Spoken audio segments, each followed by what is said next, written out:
Bash Tishby presents.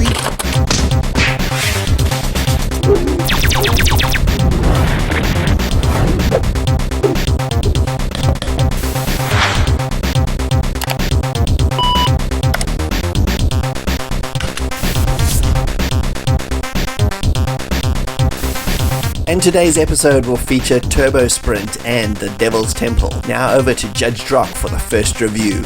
Playing the first, or at least my first video game, or TV game as I call them back in the 1970s, was life-changing. But I was growing up fast, and so were games. Black and white pinball knockabouts were no longer doing it for me. If I couldn't shoot it, I wanted to punch it. And the first opportunity I got to punch something in a game was on my machine of choice, and best friend of my teenage years, the Commodore 64. No, it wasn't Datasoft's Bruce Lee, nor even Way of the Exploding Fist, but a game called Attack of the Phantom Karate Devils. Exploration, combat, martial arts, multi-screen, this game had it all, except it looked like a type-in magazine listing that had crashed and taken the computer down with it. It was a cult game though in some circles, and one that I tracked down on an original copy of nearly 40 years later. Fast forward to today, and so much beat-em-up water has passed under the bridge. With Tekken and Street Fighter in double figures, it's easy to become jaded with the punch and kick genre. There's something about the side-scrolling beat-em-up Devil's Temple though. It triggers that feeling of pleasure you get when a fighting game gets the basic things right. Speed and the feeling of impact. There are many more ingredients that make up a great beat-em-up, of course, but for me, if you don't have the most simple things right at the start of the game, it doesn't have that magic that makes the game fun and makes you want to keep playing. And it's that desire to keep playing that is key when you're essentially repeating the same move or two over and over.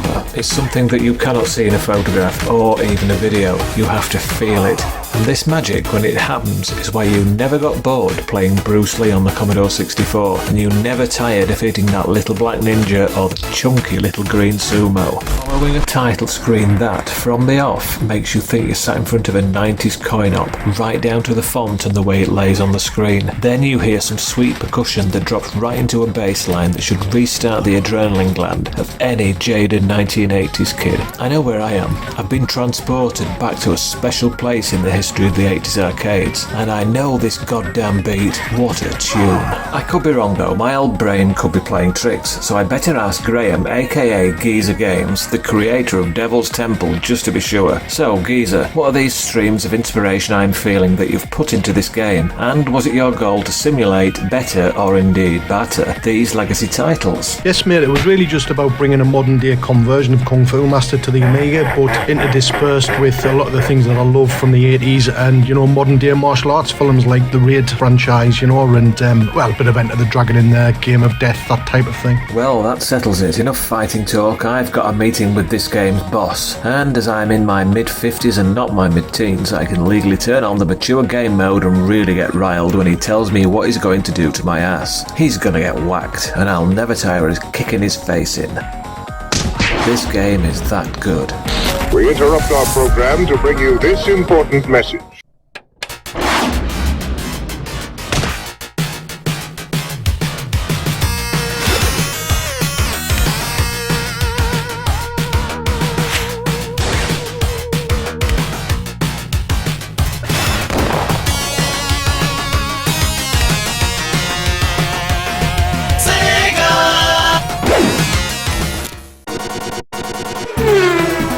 There was a certain genre of game that just thrived in the arcades, the racing game. Having either the steering wheel, real pedals, and sometimes even those crazy hydraulic action always separated the genre from the home. The top-down racer was always a favorite, however. Even trying to calculate the amount of money I spent on Super Off-Road by Leland Corporation would be impossible. Before that though, Atari's Badland was a crazy fun, futuristic driving shooter, letting me as a kid live out my inner Mad Max 1/4 at a time. Sega's Monaco GP and Turbo kind of ignited my love of the racing genre though, but eventually it was Atari's 1986 release Super Sprint that made me fall in love with the simplicity of the overhead racing game. The sheer speed, the crazy hazards, the 3-player chaotic action, as the laughs, as everyone became the worst drivers humanly possible with no repercussions besides losing 25 cents. Magiza, the man behind the excellent Devil's Temple the judge just looked at, spearheaded a fan-made tribute that was released in 2021 for the Amiga AGA series called Turbo Sprint. As Magiza describes it, a fan-made transformative game loosely based on the arcade game from 1986. I think the word loosely is simply there so he doesn't get sued, because this is basically a glorious looking version of Atari's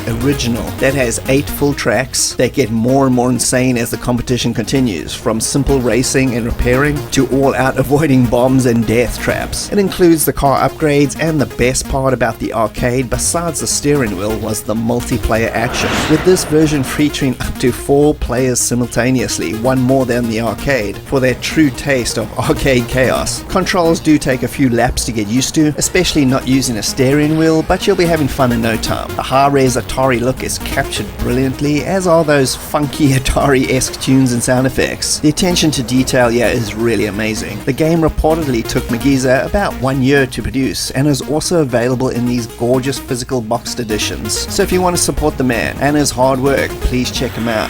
Gentlemen, start your engines.